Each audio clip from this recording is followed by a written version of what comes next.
बिस्मिल्लाहिर्रहमानिर्रहीम। अस्सलामु अलैकुम भाइयों और बहनों। आलू बुखारा मशहूर फल है। इसे पकाने और सुखाने के बाद भी खाया जाता है।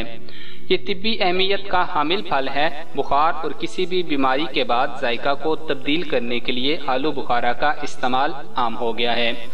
मगरबी ममालिक में इसकी डिशेस बनाई जाती हैं जो जायकादार होती हैं। हिंदो पाक में इसे ज़्यादातर दवाई के तौर पर इस्तेमाल किया जाता है। इस फल में चिकनाई, प्रोटीन, विटामिन ए, बी, सी, के और ई पाए जाते हैं। अलावा अजी कैल्शियम, आयरन, पोटाशियम, सोडियम और मैग्नीशियम बकसरत पाए जाते हैं। ब्राउन और ब्लैक रंग के बैजवी शक्ल का ये फल एंटीऑक्सीडेंट का हामिल है। ये कैंसर के अमकान को ख़त्म करता है। ये जिस्मानी और दिमागी सेहत के लिए भी बेहतर है।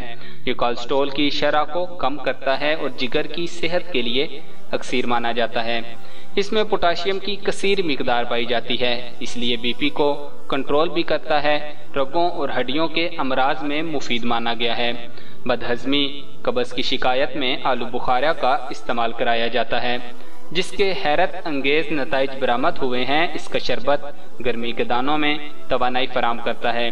तिब्बी माहिरीन के मुताबिक आलू बुखारे के इस्तेमाल से खून की कमी ऐसे पूरी होती है जैसे कभी हुई ही ना हो, और ये छाती के कैंसर से बचाव में भी मुआवन है।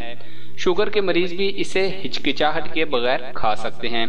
आलू बुखारे के इस्तेमाल बालों, जिल्द और बिनाई के लिए भी मुफीद है। गर्मियों में आलू बुखारे का शरबत न सिर्फ ताज़ा दम करता है बल्कि तवानाई भी पहुंचाता है।